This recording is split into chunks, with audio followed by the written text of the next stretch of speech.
HAD Channel Indonesia.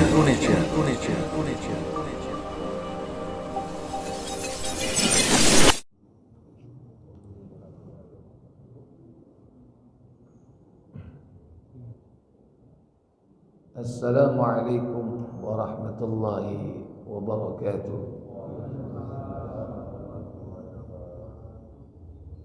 Innal hamdalillah nahmaduhu wa nasta'inuhu wa nastaghfiruh wa na'udzu billahi min shururi anfusina wa min sayyiati a'malina.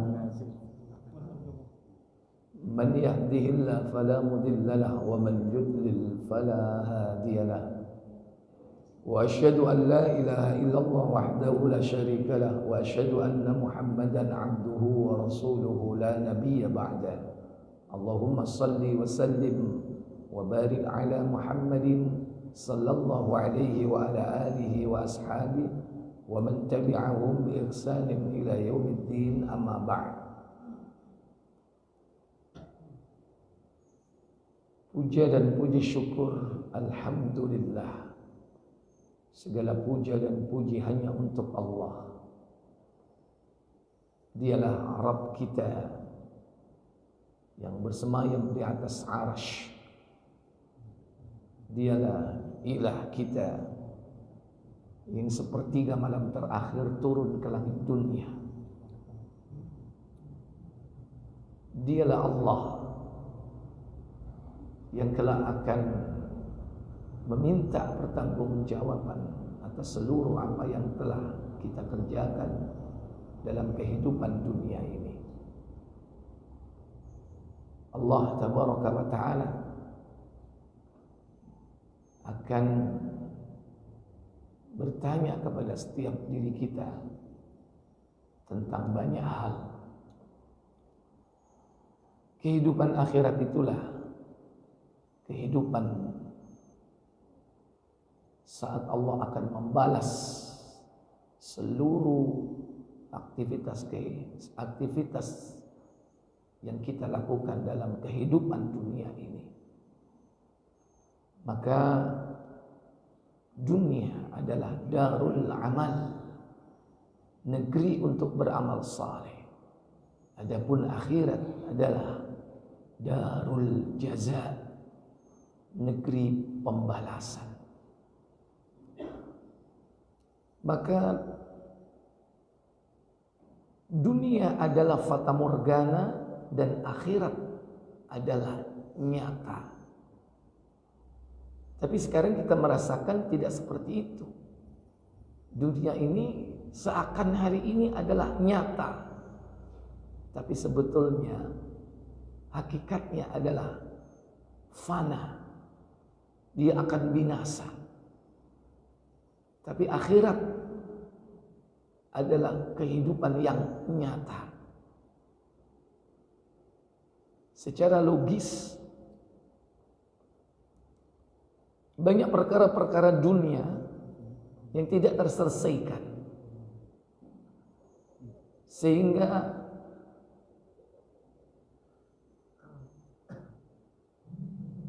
memaksa diri kita untuk menuntut keadilan.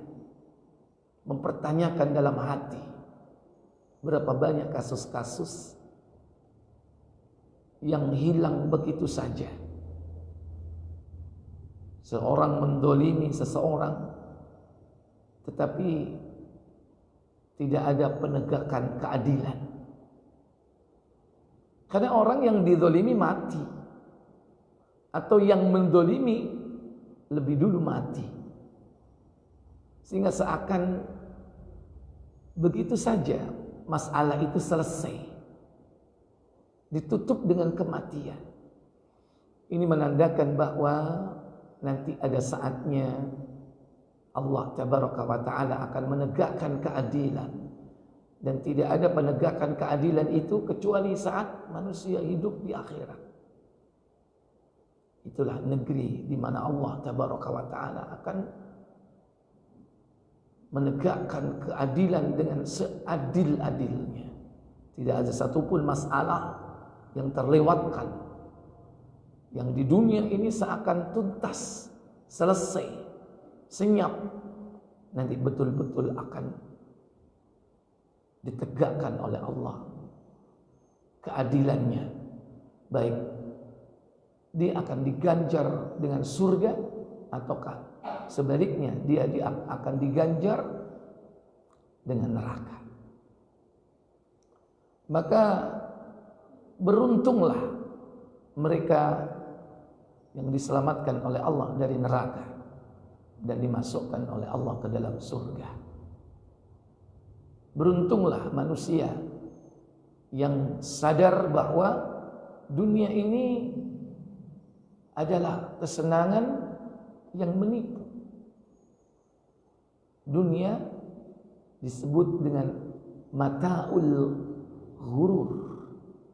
Kata Allah Jalla wa'ala dalam surah Ali Imran, surah ketiga pada ayat 185. Allah Tabaraka wa Ta'ala berfirman, Kullu nafsin dha'iqatul maut wa innama tuwaffawna ujurakum yawmal qiyamah faman zuhziha 'anil nari wa udkhilal jannah فمن زحزح عن النار وأدخل الجنة فقد فاز وما الحياة الدنيا إلا متاع الغرور. Apa kata Allah? Tiap-tiap yang berjiwa akan merasakan mati, dan sesungguhnya pada hari kiamat sajalah disempurnakan pahalamu. Barang siapa dijauhkan dari neraka dan dimasukkan ke dalam surga, maka sungguh ia telah beruntung. Kehidupan dunia itu tidak lain hanyalah kesenangan yang memberdayakan. Kata Allah, kullu nafsin dha'iqatul maut. Setiap yang berjiwa, yang bernyawa, pasti dia akan merasakan kematian. Sebelum manusia mati, maka dia diuji oleh Allah dalam kehidupan dunia ini. Wa nabluukum, kami akan menguji mereka, kata Allah, bisyarri, dengan keburukan, wal khairi, dengan kebaikan. Itulah fitnah, ujian yang sebenar-benarnya. Ujian ini dalam rangka mengetahui siapa di antara hamba-hambanya yang membawa amal yang terbaik kelak di hadapannya. Kata Allah, wa nabluukum, kami akan menguji kalian, liyabluwakum ayyukum ahsanu amala, untuk menguji kalian siapa di antara kalian ahsanu amala, yang terbaik amalnya.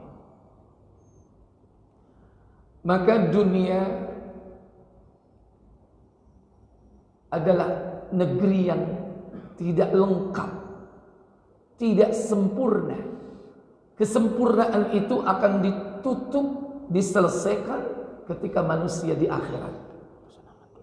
Kata Allah dalam ayat yang tadi kita baca,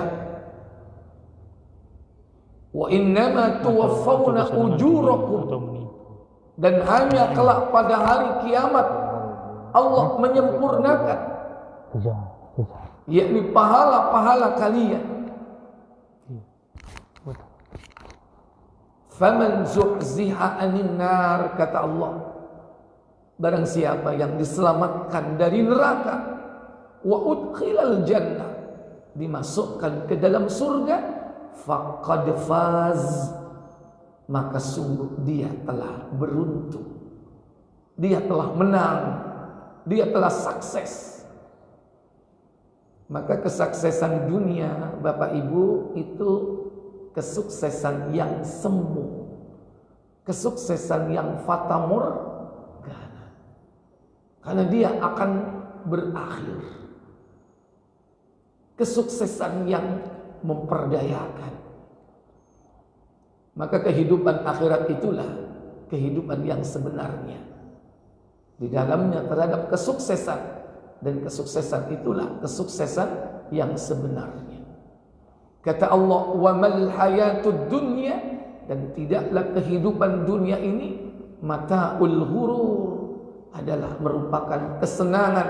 Mata' al-ghurur, yang menipu. Yang kedua, Allah menyebut dunia ini dengan lahwun, permainan. Iya betul. Lahwun, sendagurau, walaibun, dan permainan. Bahkan di dunia ini Allah Tabaraka wa Ta'ala menguji manusia dengan harta yang melimpah, anak-anak yang banyak, sehingga manusia berlomba-lomba, bangga-banggaan terhadap apa yang dimiliki di dunia ini. Kata Allah Jalla wa'ala dalam surah Al-Hadid, yaitu surah 57 pada ayat yang ke-20, Allah Jalla wa'ala berfirman, i'lamu annamal hayatad dunya la'ibun wa lahwun wa zinah وزينة وتفاخر بينكم وتكاثر في الأموال والأولاد كمثل غيث أعجب الكفار نباته ثم يهيج فتراه مصفرا ثم يكون خطاما وفي الآخرة عذاب شديد ومغفرة من الله ورضوان وما الحياة الدنيا إلا متاع الغرور. Apa kata Allah? Ketahuilah bahwa sesungguhnya kehidupan dunia ini hanya permainan dan suatu yang melalaikan, perhiasan dan bermegah-megahan antara kamu, serta berbangga-bangga tentang banyaknya harta dan anak. Iya, kata Allah dalam ayat ini mengingatkan kita, i'lamu, pelajarilah, ketahuilah, ilmuilah. Maka kita diperintah i'lam, untuk mempelajari hakikat dunia ini. Ketahuilah, ilmuilah, kata Allah Jalla wa'ala, annamal hayatud dunya, bahwasanya kehidupan dunia ini disebutkan 3 dalam ayat ini, la'ib, permainan, walahwun, melalaikan, sendagurau, sesuatu yang melenakan, melalaikan, wazinah, dan perhiasan. Allah Jalla wa'ala menyebutkan bagaimana manusia ketika menghadapi dunia ini, Allah katakan watafakhurun, di mana kalian berbangga-banggaan, fil amwali, dalam hal harta, wa takatsurum, kalian memperbanyak, banyak-banyakan, dalam hal apa? Fil amwal wal aulad, dalam hal harta dan wal aulad, anak. Maka Allah analogikan kehidupan dunia ini bagaikan hujan yang jatuh ke tanah yang subur, kemudian tumbuh tanam-tanaman, setelah itu tanamannya hancur. Kamathali ghaithin, kata Allah, bagaikan hujan lebat A'jabal kuffaru nabatu. Yang hujan itu membuat bangga, membuat senang para petani. Karena tanamannya cukup air, sehingga tanamannya subur, hijau rano. Tapi setelah itu apa yang terjadi? Thumma yahiju fatarahu musfarran. Kemudian kau melihat tanaman itu menjadi berubah. Yang tadinya tegak menjadi layu. Yang tadinya hijau menjadi kuning. Musfarran. Kemudian apa yang terjadi? Thumma yakunu khutama. Kemudian jadilah tanaman itu hancur. Inilah analogi gambaran yang Allah sampaikan kepada kita tentang kehidupan dunia. Adapun di akhirat, wa fil akhirati, dan di akhirat kata Allah tabaraka wa taala, adabun syadidun, ada azab yang pedih, tapi juga Allah ikuti dengan apa? Wa maghfiratun, ampunan, bahkan puncaknya apa? Waridwan, dan keridhaan Allah. Mungkin ketika dia berdosa dia diazab, tapi ketika dia bertauhid dia diampuni oleh Allah. Dikeluarkan dia dari neraka, dimasukkan oleh Allah ke dalam surga. Ketika dia berada di surga, maka Allah tidak akan pernah marah setelah itu. Mereka mendapatkan ridwan Allah, keridhaan dari Allah Jalla wa'ala. Maka tiga pilihan ini yang diperintahkan kita untuk mengejarnya. Karena di akhirat ada azab, ampunan, ridho Allah. Maka azab sebagai bentuk keadilan. Allah menegakkan keadilan itu dengan siksanya. Dan Allah tidak pernah menzalimi sedikit pun hamba-hambanya. Mereka disiksa sesuai dengan dosanya. Yang kedua, Allah akan mengampuni dosa-dosa hamba-hambanya yang dikehendaki. Siapa yang mereka kehendaki? Kata Allah tabaraka wa ta'ala dalam surah An-Nisa keempat, ayat yang ke-48. Inna Allah la yaghfiru an yushraka bih wa yaghfiru ma duna dhalika liman yasha wa man yushrik billahi faqad iftara ithman 'azima. Apa kata Allah? An-Nisa 48. Ya. Sesungguhnya Allah tidak akan mengampuni dosa syirik, dan Dia mengampuni segala dosa yang selain dari syirik itu. Lanjut ya. Bagi siapa yang dikehendakinya, dan barang siapa yang mempersekutukan Allah, maka sungguh ia telah berbuat dosa yang besar. Ternyata ampunan itu hanya diberikan oleh Allah kepada mereka yang tidak berbuat syirik. Apapun dosa yang mereka bawa, yang Allah tegakkan keadilan dengan siksanya, kemungkinan dia akan dikeluarkan oleh Allah karena tauhid yang dia bawa sampai mati. Maka Allah mengizinkan hamba-hambanya yang dikehendakinya untuk memberikan pertolongan, memberikan syafaat. Di antaranya syafaatul uzma, syafaat yang dilakukan oleh Rasul atas izin Allah. Banyak di kalangan manusia nanti dikeluarkan oleh Allah dari neraka. Sekalipun dosa-dosa yang telah mereka lakukan setinggi gunung, seluas laut, karena kalimat tauhid yang dia bawa sampai mati, dia dikeluarkan dari neraka. Tapi sudah gosong, Pak. Sudah jutaan tahun dia di sana, berada di neraka jahanam.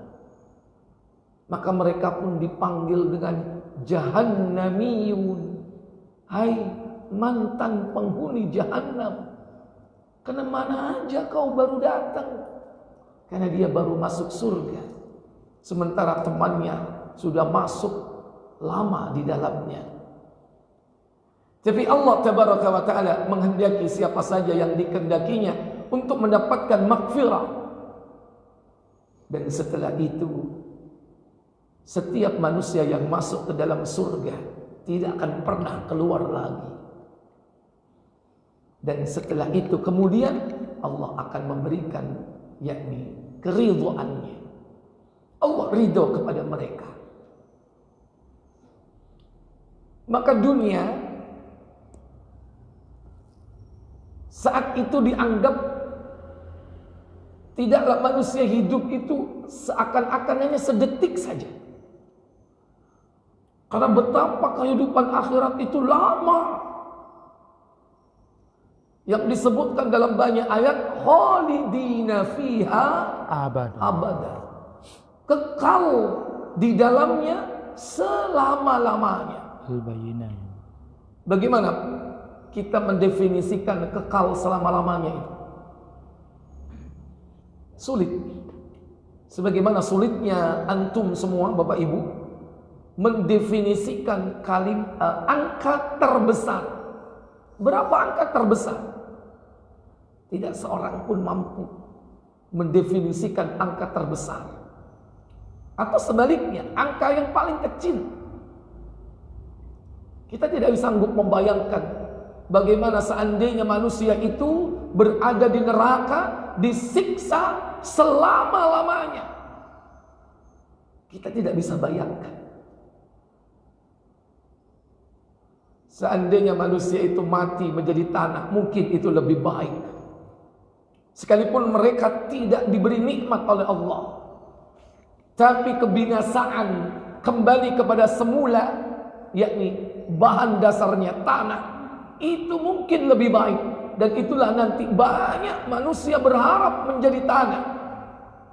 Ketika di hadapannya sudah jelas dan terang siksa Allah, mereka mengatakan, ya laitani kuntu turaba.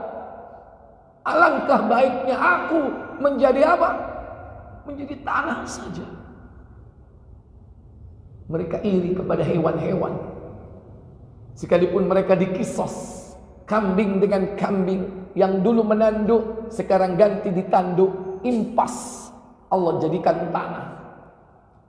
Hewan-hewan yang dulu sempat berkelahi sampai mati,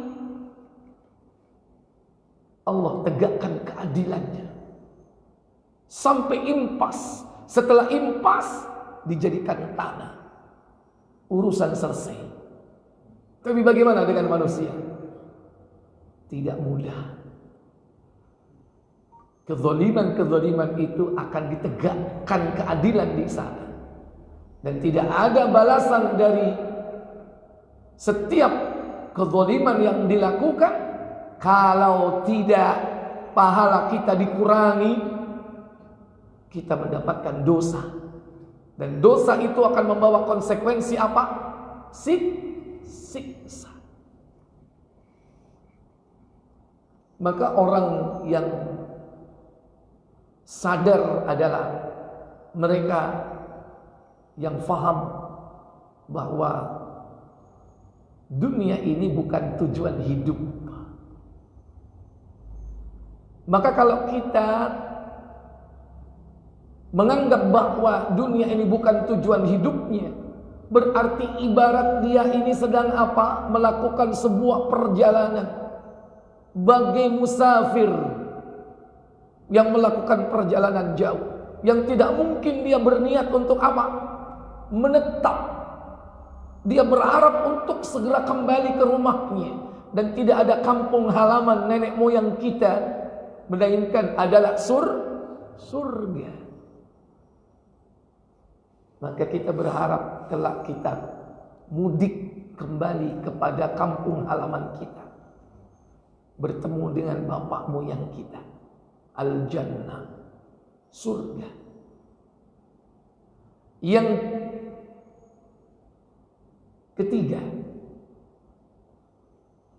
selain Allah menyebut dunia dengan la'ib, permainan, lahwun, sendagurau, sesuatu yang melenakan, wazinah, perhiasan. Ternyata Allah menyebut dunia ini dengan Perhiasan. laknat. Dengan laknat. Di dalam hadis Tirmidzi di nomor 2322, 2322. Nabi menyebut dunia ini dengan laknat. Laknat. Apa katanya?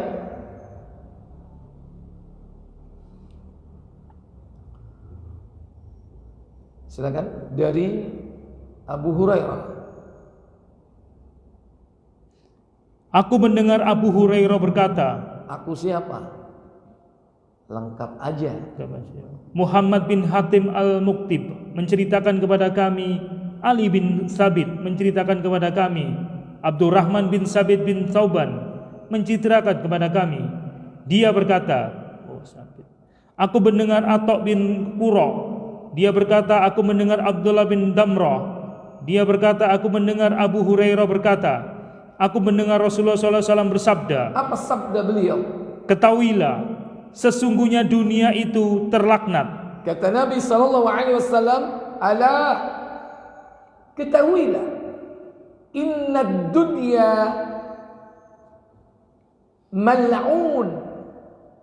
mal'unah. Sesungguhnya dunia itu mal'unah, terlaknat, kata Nabi SAW. Bahkan apa kata beliau? Apa yang ada di dalamnya pun terlaknat. Wa mal'unun ma fiha, dan juga terlaknat apa saja yang ada di dalamnya. Ini lebih keras lagi, Pak. Kalau Nabi menyebut, kalau Allah tadi menyebut apa? Lahwun, sendagurau, laibun, permainan, wazinatun, perhiasan, tetapi disebut dengan mata', kesenangan. Tapi al-ghurur, apa al-ghurur? Yang memperdaya, Menipu.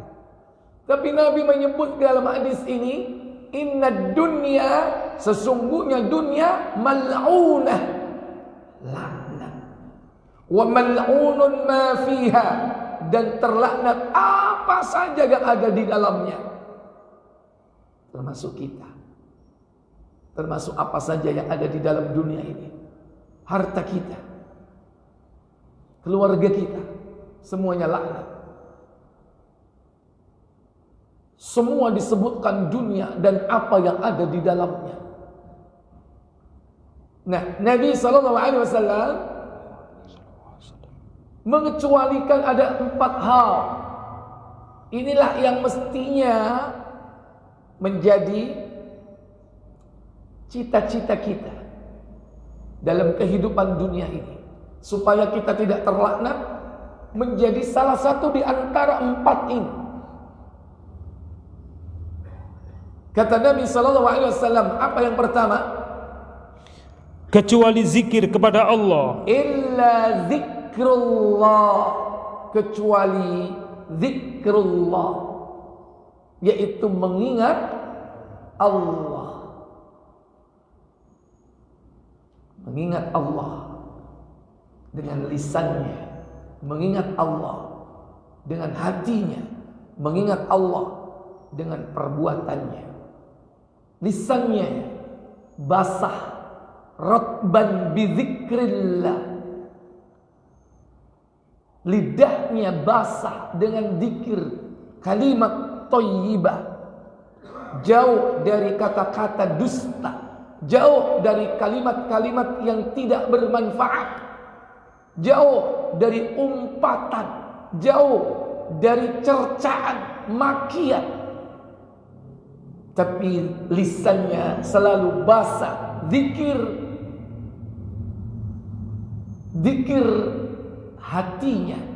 hatinya meyakini betapa besarnya nikmat Allah yang telah diberikan kepada kita, sehingga tumbuhlah rasa syukur. Hatinya merasa bahwa tidak ada sejengkal pun tempat di muka bumi ini yang lepas dari pantauan Allah. Maka ada khauf di dalamnya, takut kepada Allah. Hatinya berzikir, berharap, karena tidak ada harapan kecuali kepada Allah. Karena dia sekarang yakin kalau berharap kepada manusia pasti dia akan kecewa. Maka sekarang dia tidak berharap kepada manusia.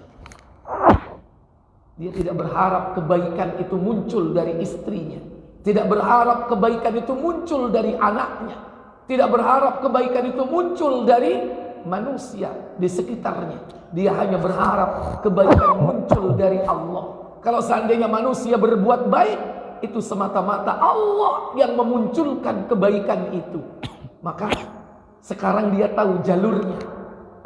Dia tidak berharap kepada manusia itu, tapi dia berharap kepada Allah. Sehingga Allah lah yang nanti akan memberikan kebaikan itu kepada orang tersebut. Maka siapa saja yang berharap bukan secara vertikal kepada Allah, tapi berharap secara horizontal kepada makhluk, pasti dia akan kecewa. Maka berharaplah kepada vertikal kepada Allah, nanti Allah akan memerintahkan, melembutkan dan memudahkan orang-orang di sekitar kita berbuat baik kepada kita. Maka jalurnya vertikal baru horizontal. Bukan horizontal, capek kita melihat istri kita, melihat anak kita, melihat tetangga kita yang kita harapkan berbuat baik sama kita, capek. Kenapa? Karena kita tidak melibatkan Allah yang memegang hati-hati mereka. Hanya Allah yang memegang hati. Maka zikrullah, dia ingat Allah. Dia tumbuhkan harapan itu hanya kepada siapa? Allah. Zikrullah ditumbuhkan dalam hatinya cinta. Bersatu ketiganya antara takut, harap, hubbun, cinta, khauf, roja, hubbun, cinta, bersatu dalam hatinya. Sehingga apa yang dikerjakan di muka bumi ini semata-mata dalam rangka mewujudkan apa? Syukurnya kepada Allah Jalla wa'ala. Bukan terpaksa, bukan karena sekedar berharap pahala, bukan hanya sekedar menunjukkan rasa takut bagi budak, berharap pahala bagi pebisnis. Setiap amalnya dihitung-hitung dengan pahala, tidak. Tapi dalam rangka mewujudkan rasa syukur kepada Allah. Nabi kita telah mencontohkan, semakin Allah memberikan nikmat kepada beliau, beliau semakin bersyukur. Sampai betapa tahajud beliau membuat Aisyah bertanya, kenapa wahai suamiku, bukankah dosamu telah diampuni oleh Allah? Ma taqaddama min dambi wa ma ta'akhkhar. Yang lalu dan yang akan datang semua sudah diampuni oleh Allah. Apa kata Allah? Apa kata Nabi sallallahu alaihi wasallam? Afala uhibbu an akuna 'abdan syakura. Wahai Aisyah, apa kau tidak suka kalau Allah menjadikan aku sebagai abdan syakura, disebut sebagai hamba yang pandai bersyukur? Maka ibadah yang kita lakukan itu dalam rangka mewujudkan rasa syukur kita kepada Allah Jalla wa'ala. Dua inilah yang setiap saat kita mintakan Bapak Ibu. Kita minta pertolongan kepada Allah untuk mendapatkan dua ini. Sehingga ucapan kita selepas sholat kita ucapkan, Allahumma a'inni, wahai Allah, beri aku pertolongan wahai Allah, ala zikrika, untuk selalu zikir mengingatmu, wa syukrika, dan selalu bersyukur. Dua hal ini Allah gabung dalam satu permintaan. Zikir, syukur. Kata Allah Jalla wa'ala dalam surah Al-Baqarah, surah kedua, pada ayat 151, Allah gabung antara syukur dan zikir ini. Katanya, fadhkuruni azkurkum washkuru li wa la takfurun. Apa kata Allah Jalla wa'ala? Ayat 151. Iya. Ya. Dari awal. Sebagaimana kami telah menyempurnakan nikmat kami kepadamu, kami telah mengutus kepadamu Rasul di antara kamu yang membacakan ayat-ayat kami kepada kamu dan mensucikan kamu dan mengajarkan kepadamu Alkitab dan Al-Hikmah serta mengajarkan kepada kamu apa yang belum kamu ketahui. Terus, Sudah. maka dari itu ternyata 152. Lanjut. Karena itu ingatlah kamu kepadaku, Fadhkuruni, ingatlah kalian kepadaku. Terus, niscaya aku ingat pula kepadamu. niscaya aku ingat kepada kalian. Dan bersyukur. Berarti Bapak Ibu, Allah ketika memerintahkan kita berzikir, mengingatnya, berarti Allah tidak rela kalau kita ini menjadi orang terlaknat. Makanya kita diperintah zikiro, kodiku zikiro. Jika termasuk terlaknat hidupmu. Karena semua itu terlaknat kecuali zikrullah. Maka Allah perintahkan kita berzikir supaya kita tidak terlaknat. Berarti Allah itu ngingetin kita enggak ya? Ngingetin kita. Saking baiknya Allah sama kita, kita diperintah untuk mengingatnya. Fadhkuruni, maka ingatlah kau kepadaku. Azkurkum, maka aku akan ingat kepada kalian. Siapa yang mengingat Allah dalam hatinya, maka Allah akan mengingatnya dalam hatinya. Siapa yang mengingat Allah di majelis ramai, Allah akan mengingatnya di majelis yang lebih ramai. Maka siapa yang berzikir mengingat Allah, Allah akan bersamanya. Maka dia tidak terlaknat. Kata Nabi dalam hadis Qudsi, Muslim KBC 2300.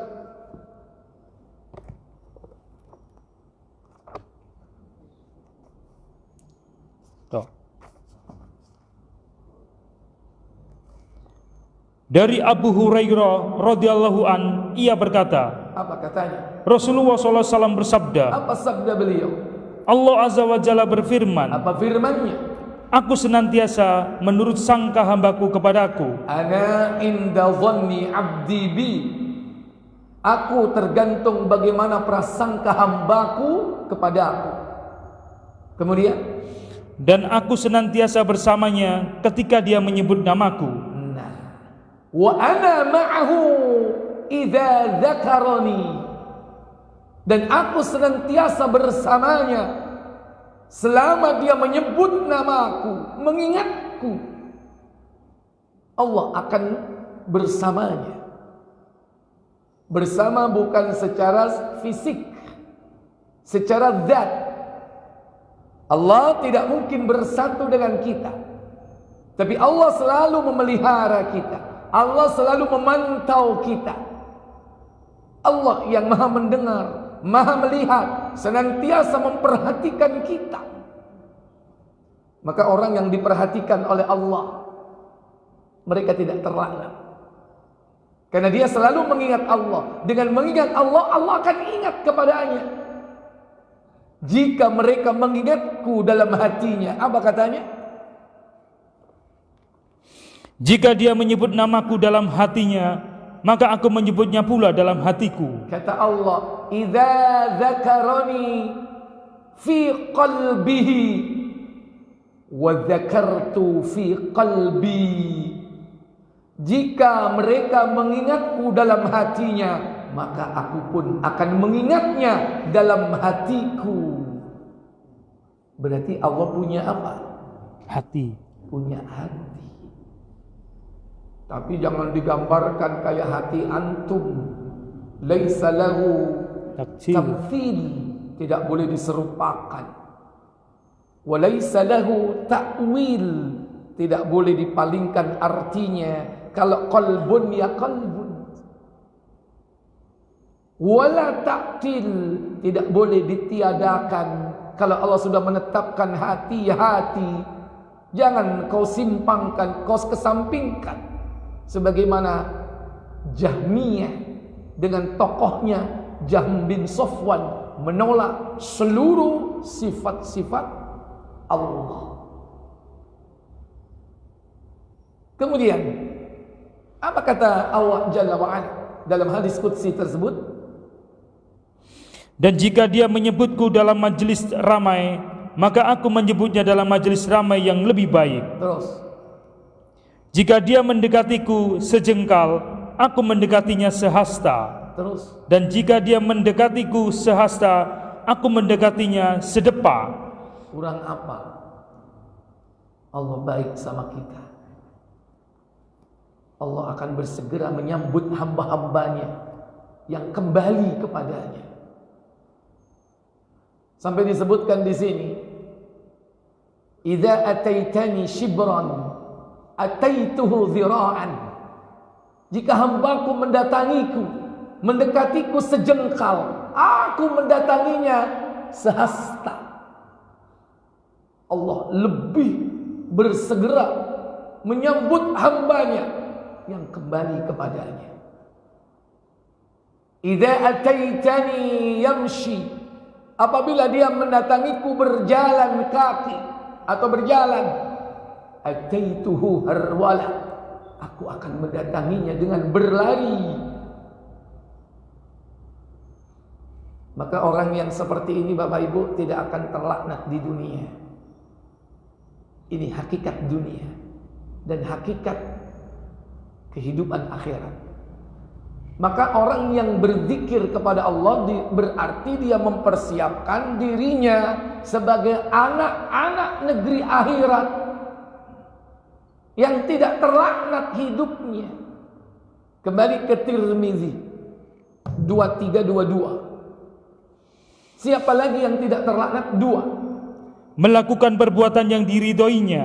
Wa ma walahu, melakukan perbuatan yang diridhoi Allah. Cari keridhaan Allah. Carilah ridho Allah melalui kedua orang tua. Ridho Rabbi fir ridhal walidain. Keridhaan Allah tergantung keridhaan kedua orang tua. Maka siapa yang hari ini masih punya kedua orang tua, carilah ridho Allah melalui keduanya, atau salah satu di antaranya. Para istri, carilah ridho Allah melalui ridho suami. Cari bagaimana caranya hidupmu mendapatkan keridhaan suami. Apapun lakukan selama tidak melanggar syariat, selama tidak bermaksiat kepada Allah. Apapun lakukan, penuhi keinginan-keinginannya. Ya, sampean kepingin lapo, sampean kok guyu?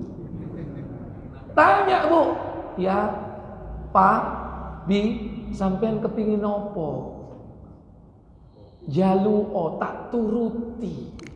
Nambah nambah. Aku kepingin nambah. Nambah opo? Agak nambah kopi. Cari keridhaan Allah ibu dengan cara mendapatkan ridha suami. Ini umumnya begitu. Pokoknya gimana caranya dapat ridha suami. Silakan lakukan apa saja. Aku ridho deh nek kon ngambung sikilku. Ya apa kira-kira?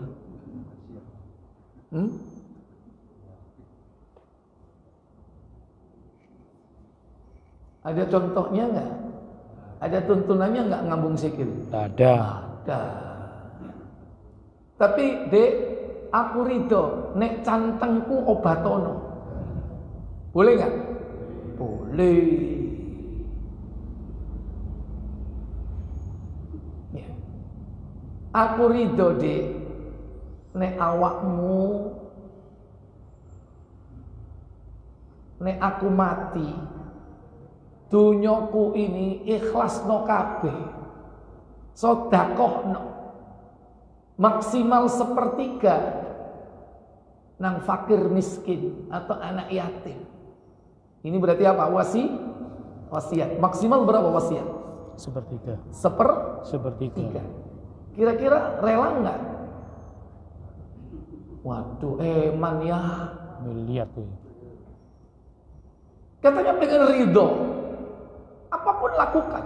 Baik ketika masih hidup atau sesudah matinya. Kalau itu merupakan apa? Wasiat. Ibu masuk gelem. Ikhwatal iman, Bapak Ibu, saudara-saudari sekalian. Bagaimana kalau kita sudah tidak punya orang tua dan sudah tidak punya suami? Artinya sarana untuk mendapatkan ridho Allah melalui manusia, orang tua dan suami, maka carilah ridho Allah tabaraka wa ta'ala dengan amal soleh yang kita kerjakan dengan ikhlas dan sesuai dengan apa? Tuntunan. Carilah ridho Allah dengan itu semua. Sebagaimana Allah tabaraka wa ta'ala sampai memberikan ridho kepada hamba-hambanya yang saleh, hamba-hambanya yang sampai mendapatkan gelar radhiyallahu anhum. Padahal mereka ada yang tidak punya orang tua, padahal mereka ada yang tidak punya suami, atau bahkan dia sendiri mungkin seorang suami atau seorang lelaki yang sudah tidak punya kedua orang tua. Mereka mendapatkan ridho Allah karena apa? Iman dan takwanya, sehingga Allah ridho kepada mereka. Makanya di dunia para sahabat Nabi, manusia terbaik umat ini, mereka mendapatkan gelar radhiyallahu taala anhum. Bagaimana sepak terjang mereka? Ittiba, mengikuti sunnah. Tidak ada ucapan ketika Nabi dan Allah menyeru mereka melainkan kalimat sami'na wa ata'na. Lah nek sik ngeyel, bangkel. Sudah jelas perintah, sudah jelas tuntunan, sik ngeyel. Jangan berpikir untuk mendapatkan apa? Ridho Allah.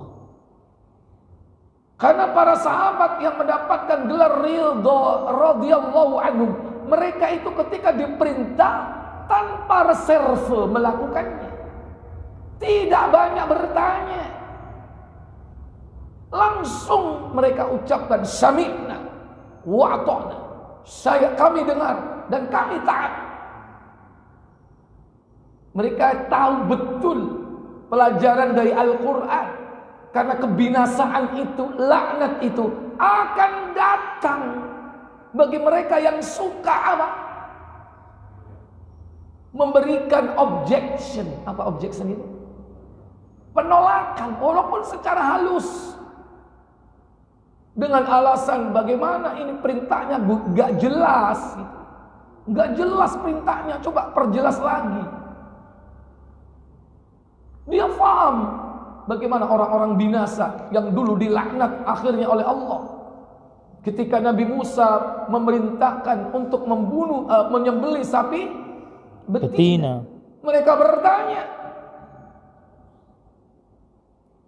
qalu ud'u lana rabbaka yubayyin lana ma hi.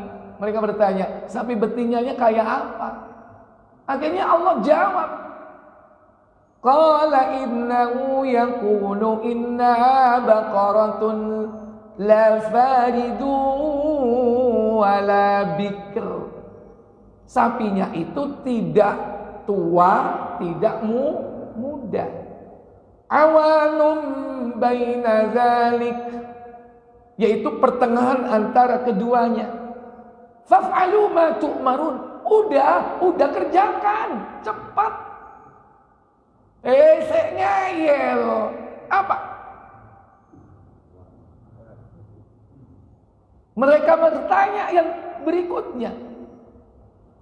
Qalu ud'u lana rabbaka yubayyin lana ma launuha. Warnane opo? Semakin menyusahkan diri. Diberitahu warnanya kuning, masih bertanya, yang bagaimana hakikatnya? Kok saya kurang jelas banget speknya itu? Masa cuman itu, hanya jenisnya, warnanya cuman itu? Akhirnya Allah mempersulit mereka kembali. Menjadi apa?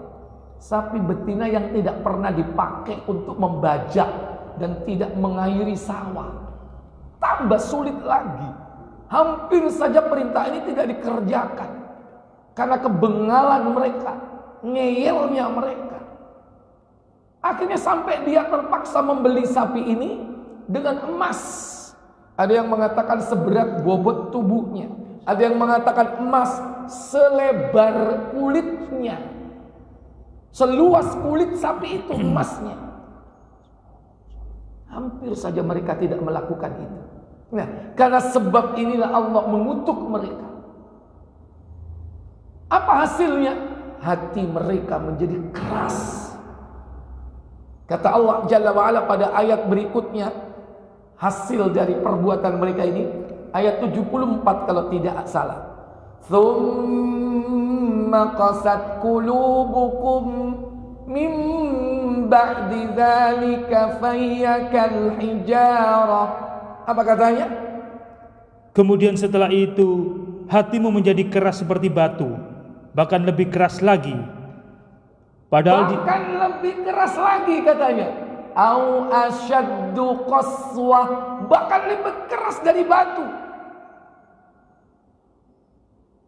Ini kutukan Allah, murka dari Allah. Kalau orang apa? Membantah, ngeyel. Yang mestinya kita langsung dapat ridho Allah karena melaksanakan perintah. Lihat Nabi Ibrahim, apa yang diperintahkan tanpa bertanya, langsung dikerjakan.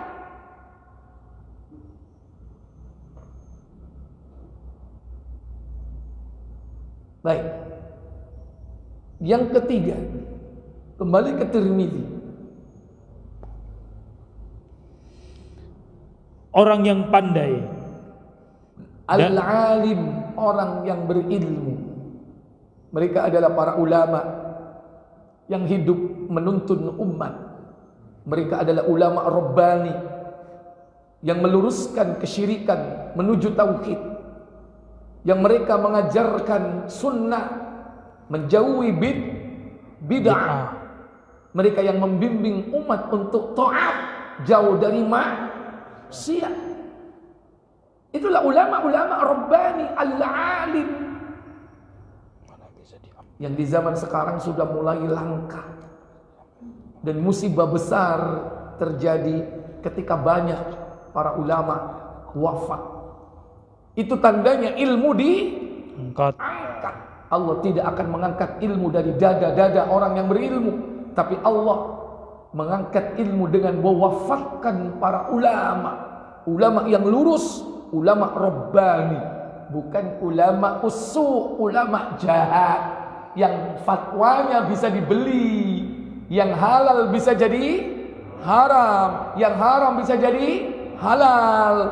Ada nggak ulama seperti ini? Oke. Banyak.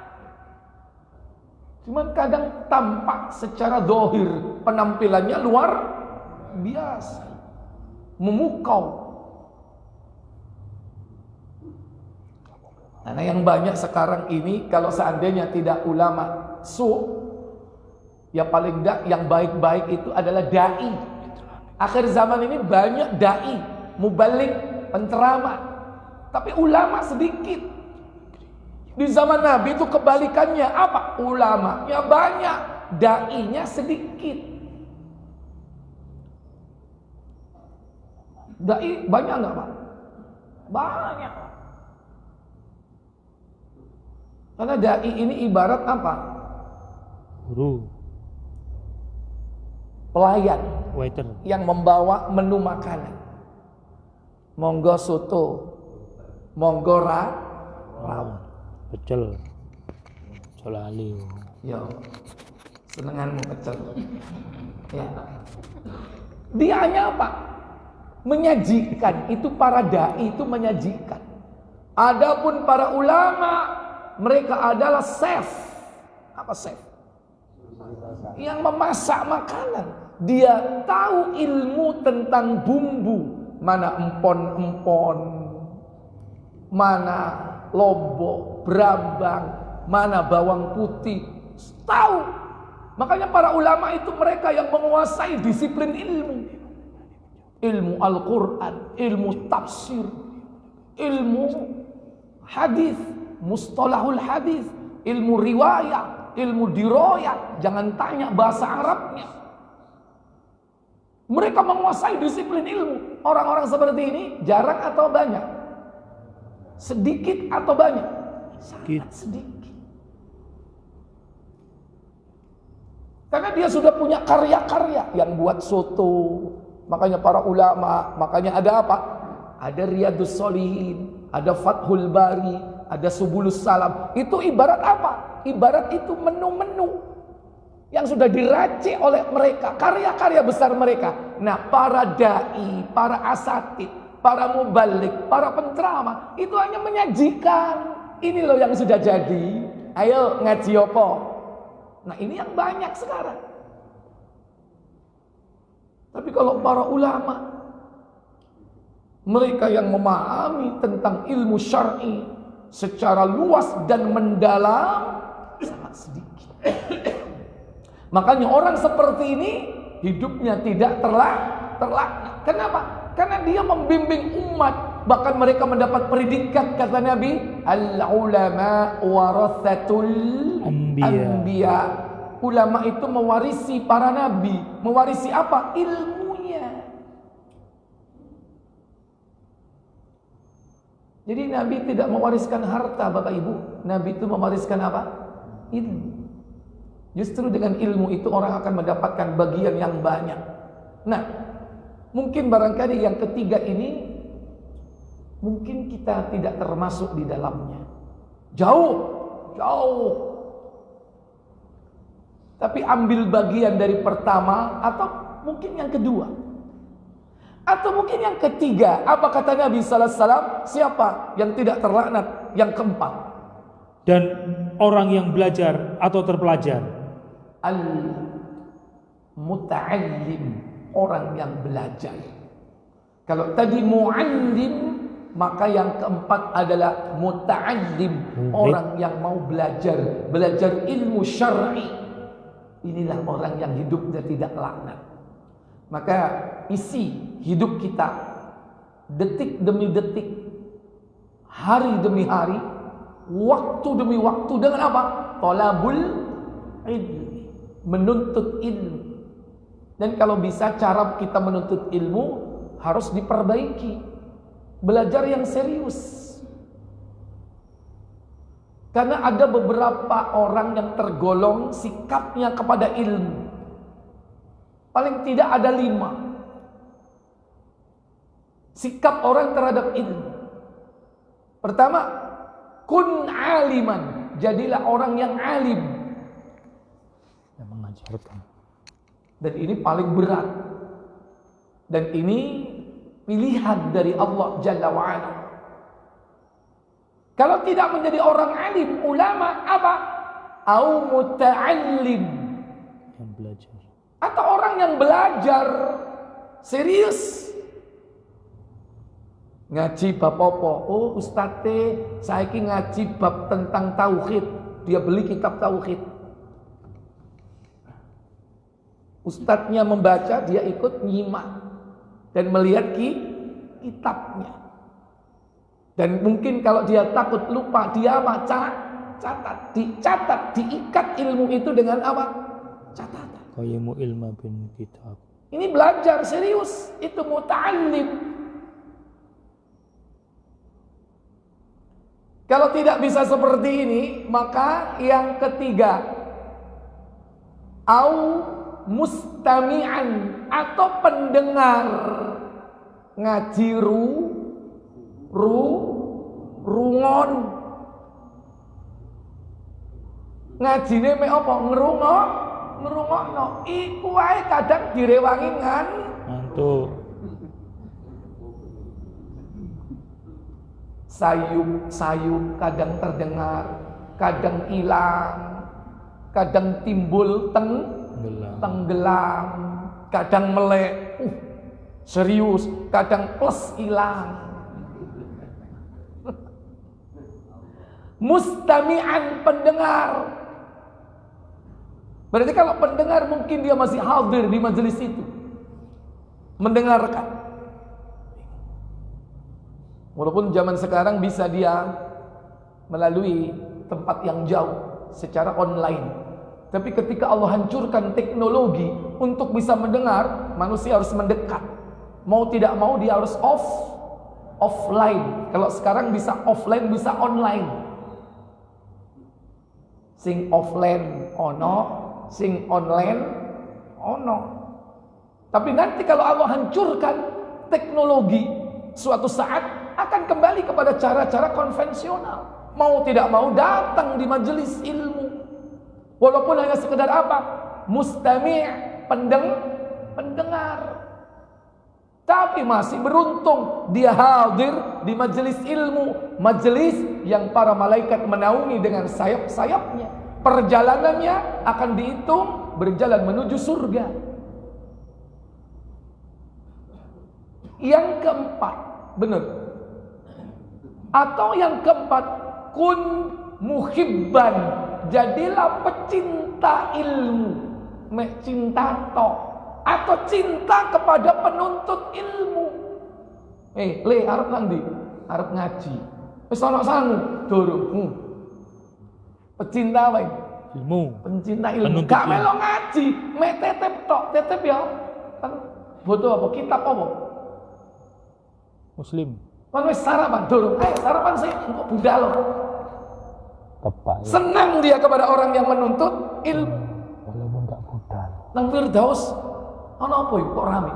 Pengajian rek, majelis taklim. Lho, iya. Terus mari ngono.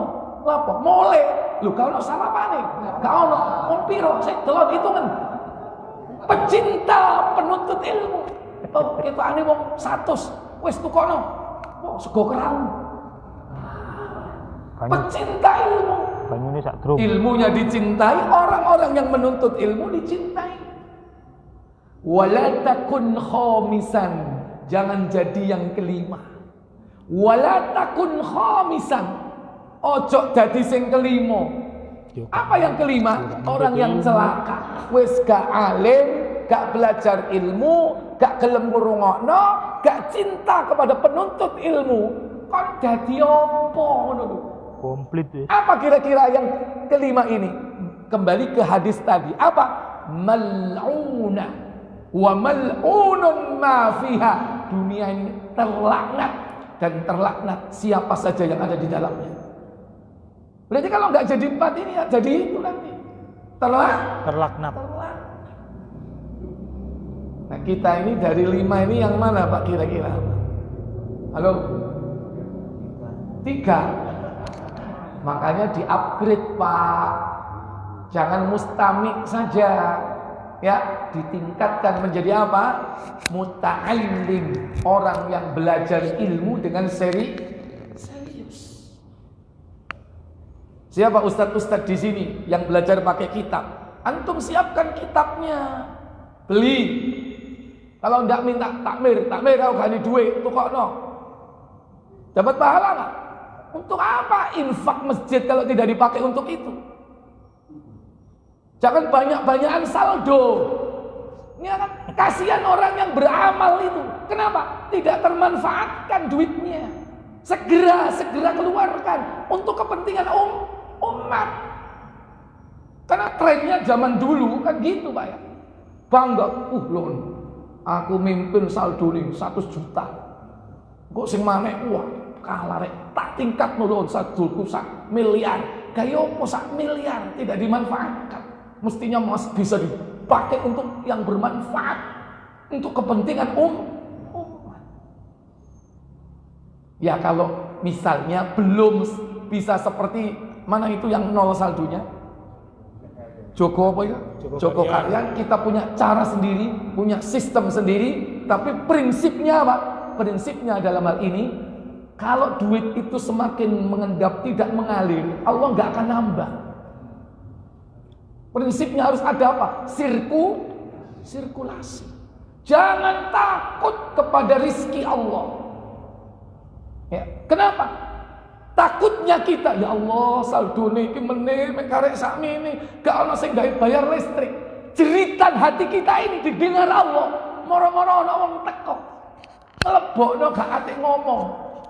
Ya, sak gebok warna abang. Piro iki? 10 Ya, juta. maaf, seberapa itu Pak? 10 juta. 10 ya? 10 juta. Makanya buka peluang itu. Apa? Infakmu kotake gede no. Delok gambare ya. Wong kon gawe bolongan cilik yo 100 mlebune. Ya kan gede no bolongane. Jadi 100 ping 100 mlebu. Berapa, Pak? 10 juta. Gede no. Wajar coba uang iki gegeden. Coba uang aja suudon. Coba uang siapa sing ngarep jopo? Infak Ya. masjid. Saya tanya, infak diambil orang. Ya. Iya.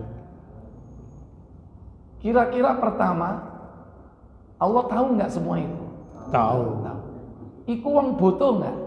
Betul. Urusan dia nanti dengan Allah Jalla wa'ala. Ya kan? Yang penting kita sudah menciptakan sistem yang aman. Kota infak berangkas. Iya. Umpama dicongkel iso nggak? Gak iso. Kono berangkas. Paling 5 juta. Paling top 10 juta. Tapi aman. Terus dilas dukure, godekno. Ya kan? Mlebu iku blung. Jangan berpikir nanti nanti ada yang nyuri, tangannya sok melebu, dikai lem, dicotek. Udah jangan mikir begitu ya. Jangan ada pikiran-pikiran seperti itu. Zaman sekarang ini sistem safety itu banyak. Yang penting jangan membahayakan, aja dikai setrum ngono ae ya. Nyupuk setrum ngono jangan ya. Safety banyak, ada CCTV, ada marbot yang jaga, dikondisikan letaknya yang strategis, bisa dipantau. Kan banyak. Orang sekarang kan pandai membuat seperti itu. Ya, yang penting prinsipnya apa? Ada sirkulasi. Sehingga apa? Jeritan hati pengurus masjid itu didengar oleh Allah. Ya Allah kurang, engkau lah orang sing teko ngasih. Dan itu terbukti. Pengalaman dari banyak DKM yang saya jumpai di Jakarta seperti itu. Mereka apa? Tercerahkan dan terinspirasi dengan saldo 0. Tapi tidak harus langsung seperti itu, Pak. Sampai kok langsung golong komeng sampai langsung ke 0 ya kan? Tapi kita punya cara sendiri. Tapi prinsipnya apa? Jangan banyak-banyakan apa? Saldo itu yang penting nomor 1. Mindset itu harus dirubah dulu. Ini. Nah, salah satunya apa? Manfaatkan dana umat itu untuk kepentingan umat itu sendiri. Terutama apa? Untuk tolabul ilmi, menuntut ilmu. disimpan duitnya. Ya. Kenapa? Karena maaf. Cara-cara kita menuntut ilmu itu masih dari dulu sampai sekarang tidak pernah berubah. Ya wis ngono ae. Ya. Saya melihat ada masjid namanya Masjid Muhajirin di Taman Boston Puri Surya. Ya, saiki wong iku rumah. Itu kalau pengajian gini Pak disediakan alat tulis, Pak. Ono mejoe, disediakan alat tulis, ono pulpene. Ya, nah itu sampai seperti itu. Dan itu mesti berubah dan mesti ganti Alat tulis tiap apa. Ini contoh, nggak harus seperti itu. Tapi paling tidak ini bisa menjadi inspirasi buat kita. Terutama apa? Umat ini butuh ilmu. Itu yang terpenting. Dan maaf, kita ini kalau belajar ilmu, nanti sampai rumah, saya yakin akeh lali ini. Memang masjid tok Pak, mantuk Pak. Mbok mantu iku ngantuk ta? Paham ayat saya nggak tahu. Masya Allah, iya bener. Bareng wis nang jopo plus hilang kabeh. Apa yang kita pelajari, apa yang diajarkan tadi justru dilakukan secara kontradiksi. Malah melakukan perbuatan kebalikannya. Kenapa? Karena tidak ada jejak track record kita di dalam menuntut ilmu. Kenapa? Maaf, psikomotorik itu penting. Gerakan kita menulis, gerakan kita ini mencatat, itu juga sebagai bentuk internalisasi ilmu. Kalau hanya sekedar mendengar, maaf, satu, pendengaran orang berbeda-beda. Ada yang tajam, ada yang setengah al-qafa'u. Durung murni 100%, setengah sih kan.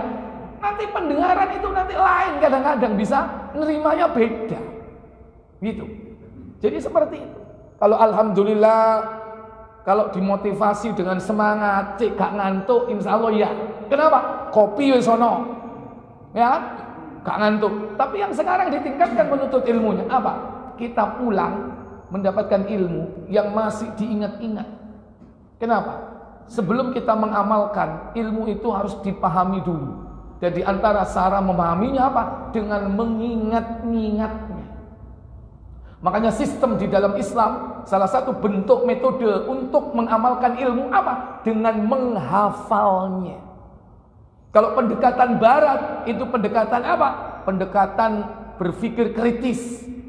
Pendekatan bahkan sampai berdebat. Itu diajarkan di sekolah-sekolah barat. Dalam Islam tidak banyak berdebat. Karena Nabi sudah memberikan garis. Aku jamin dia mendapatkan pinggiran tempat di surga bagi orang yang meninggalkan perdebatan sekalipun dia dalam kondisi benar. Nabi memerintahkan seperti itu. Makanya nggak banyak perdebatan. Kalau sudah dapat difahami, diamalkan, dimurojaah dengan cara seperti itu, nanti akan mudah mengamalkannya. Kadang-kadang mau mengamalkan lali. Wingi jarine ustaz ya opo yo lali aku rek. Jarine ngene, aku arep nglakoni ragu-ragu. Coba kalau ada catatannya. Sik tak bukai. Oh iya keliru aku rek. Dikongkon ngalor tapi aku ngidul. Ada catatan gitu loh. Kenapa? Maaf. Orang kita Indonesia ini Pak, rekamannya ini kurang kuat. Ya, lemah daya ingat kita. Daya hafal kita, daya record kita ini termasuk ras negeri kita ini ras yang lemah. Beda dengan orang-orang Arab. Ya, walaupun mereka itu orang-orang yang mungkin lemah dalam menghitung, ya kan? Tapi mereka apa? Kuat di dalam itu pun juga masih ada kelemahan, kekurangan. Apalagi kita sudah wis ngitungi lemah, ngiling-ngilingi yo lemah, mikiri lemah, ngantuan, iya, ekonomi lemah, banyak sekali. Maka harus diperkuat dengan apa? Dengan catatan. Nah, itu salah satu di antara bentuk kita, yakni memanfaatkan segala apa yang dimiliki dari kaum muslimin supaya kita ini betul-betul mempersiapkan diri untuk menghadapi kampung negeri akhirat. Kenapa? 5 pertanyaan di akhirat itu yang terakhir selain dari apa? Umur, masa muda, harta dari mana kau dapatkan, dari mana kau belanjakan. Yang kelima, yakni apa? Famadza amila fima alima. Apa yang telah kau kerjakan dari ilmu yang sudah kau dapatkan? Ilmu yang sudah kau dapatkan itu apa yang sudah kau kerjakan, yang sudah kau amalkan? Itu Pak menjadi pertanyaan di akhirat. Oleh karena itu Allah akan menanyai tentang ilmu kita sampai di mana kita telah mengamalkannya. Wallahu a'lam.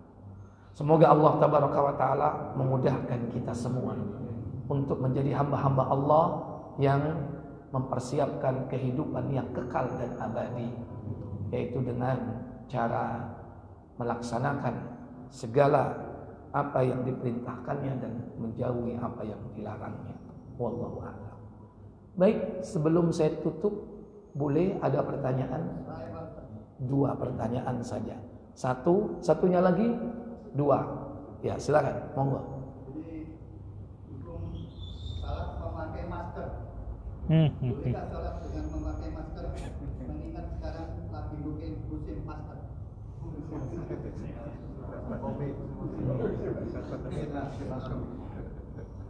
Ya, jadi kalau medis itu ada protokol, maka Allah itu juga ada protokolnya.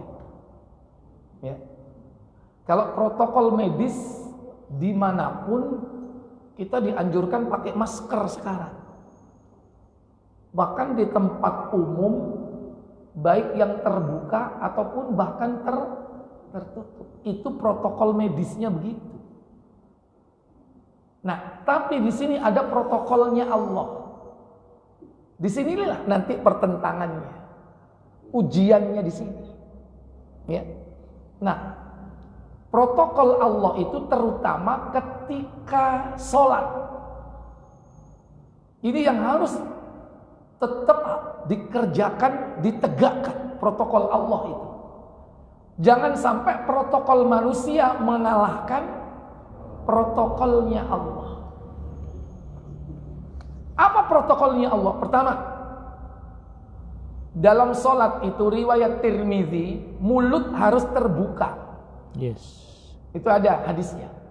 Mulut terbuka. Karena disitulah nanti ada gerakan. Ya. Makanya orang-orang yang bercadar ketika dia sholat, ketika dalam kondisi aman, maka dia harus membuka apa? Cadarnya. Ini. Yang kedua, protokol Allah dalam sholat apa? Tempat sujud atau anggota sujud. Ada 7. Mana anggota sujud 7 yang harus menempel ke bumi? Pertama, jidat dan hidung. Ini jadi 1. Ya. Yang kedua apa? Kedua telapak tangan. Yang ketiga, kedua lutut. Yang keempat, kedua ujung kaki atau jari. 7. Nah, yang pertama apa? Jidat, batuk, dan hidung. Ini jadi 1. Kalau pakai masker tertutup. Nah, ini protokol Allah. Kenapa? Kalau tertutup, dilapisi dengan apa? Jidatnya, kopiah.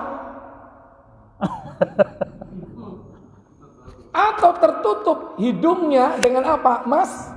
Masker, maka sujudnya terhalangi. Sujudnya tidak sempurna.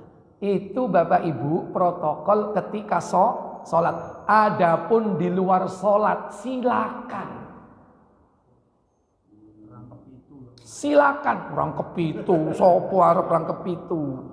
Ya, maka kalau saya pribadi, kalau waktu sholat kemarin waktu masih ketat-ketatnya, saya buka. Selesai sholat salam, saya pasang. Itu cara apa? Mengakomodir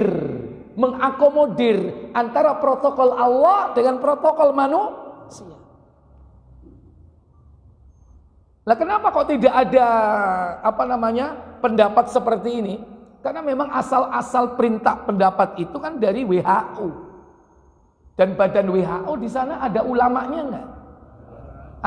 Yang memberikan fatwanya, ya, sehingga apa? Fatwanya itu bersifat komprehensif, menyeluruh. Ya, karena berasal dari banyak disiplin ilmu, bukan hanya medis saja, bukan hanya kesehatan saja. Nah, karena tidak ada itu, sehingga apa? Tidak ada perimbangan.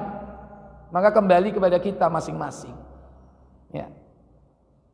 Yang ketiga, ketika sholat itu pun mereka tidak berbicara. Dan semua menghadap kemana, Pak? Halo, semua menghadap kemana? Ke depan, bukan berhadapan-hadapan, ngomong, enggak. Ya kan?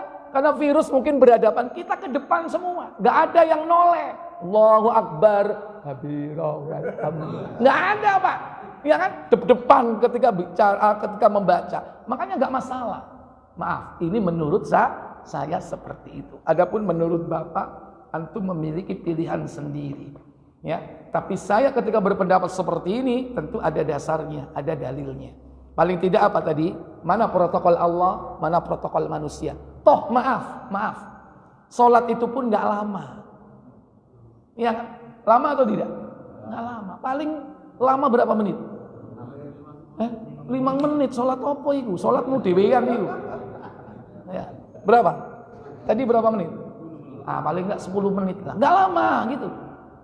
Jangan sampai kita ini ketat pakai masker, tapi nang kafe, wah gak karu-karuan ngomong tanpa batas ini.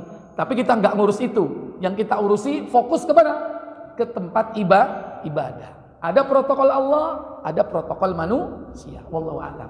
Tadi Mas, silakan. Tadi setelah dibaca surat An-Nisa 48 tadi ada beberapa kata yang saya tulis ini adalah dosa yang tidak diampuni adalah syirik. Terus kemudian saya ingin tanya, misalkan ada seseorang itu dia belum tahu banyak tentang agama, akhirnya dia ya pergi ke dukun, dukun, tapi dia dikasih akid, dikasih sikap, dikasih apa, terus pasal di rumah juga. Kemudian setelah dia itu belajar sana kemari menuntut ilmu, kajian semacam ini di sana, dia tahu sadar bahwa itu adalah syirik. Diampuni syirik. Kemudian dia sadar apa yang dia dapat dari beberapa kiai itu dibuang, kertas-kertasnya dibakar, sadar betul tidak pernah melakukan lagi. Apakah itu diampuni? Iya. Jadi kalimat Allah dalam surah An-Nisa 48 dan juga 116 sama. Innallaha, sesungguhnya Allah, la yaghfiru, tidak mengampuni, ayyusyraka bihi, dosa menyekutukan Allah dengan sesuatu. Apa yang dimaksud kalimat ini? Yaitu Allah tidak mengampuni dosa syirik besar apabila dia mati belum tobat. Ini maksudnya ayat ini. Jadi ini bicara tentang setelah mati. Dua ayat An-Nisa 48 dan 116 itu berbicara tentang setelah kematian. Allah nggak akan mengampuni dosa syirik kalau orang itu membawanya sampai mati belum taubat. Lanjutan kalimatnya, wa yakfiru maduna dzalik, dan Allah mengampuni dosa selain syirik tersebut, sekalipun itu dosa besar tapi bukan syirik. Contoh zina, apalagi membunuh, apalagi korupsi, mencuri, minum khamr, berjudi, banyak sekali dosa-dosa besar. Allah akan ampuni walaupun sampai mati tidak tobat. Masih ada kans besar untuk diampuni. Tapi ada kalimat sesudahnya apa? Liman yasha, bagi mereka yang dikehendaki. Siapa yang dikehendaki? Wallahu a'lam. Makanya nanti akan diperintah itu malaikat masuk kok ke neraka. Untuk apa? Cari orang-orang yang bertauhid. Gosong kabeh, Pak. Dia kere-kere. Cari apa? Orang-orang yang bertauhid. Ada tandanya dan malaikat tahu. Dintas, dikeluarkan orang itu. Kenapa? Karena mereka sudah berdosa dan disiksa di neraka. Mungkin dia pernah membunuh orang. Tentu di neraka lamanya sesuai dengan kadar dosanya yang dia lakukan di dunia. Sampai impas. Nek tahu mateni wong loro pirang tahun siksoe, tahu mateni wong 300, tahu ngelakoni zina gurung tobat pirang tahun, siksanya beda-beda. Baik lamanya, kuantitasnya, atau kualitas dari siksanya berbeda-beda. Karena neraka ada tingkatan-tingkatannya juga. Tapi karena dia tidak berbuat syirik, dikeluarkan dari neraka. Itu makna kalimat wa yaghfiru ma duna dzalika liman yasha.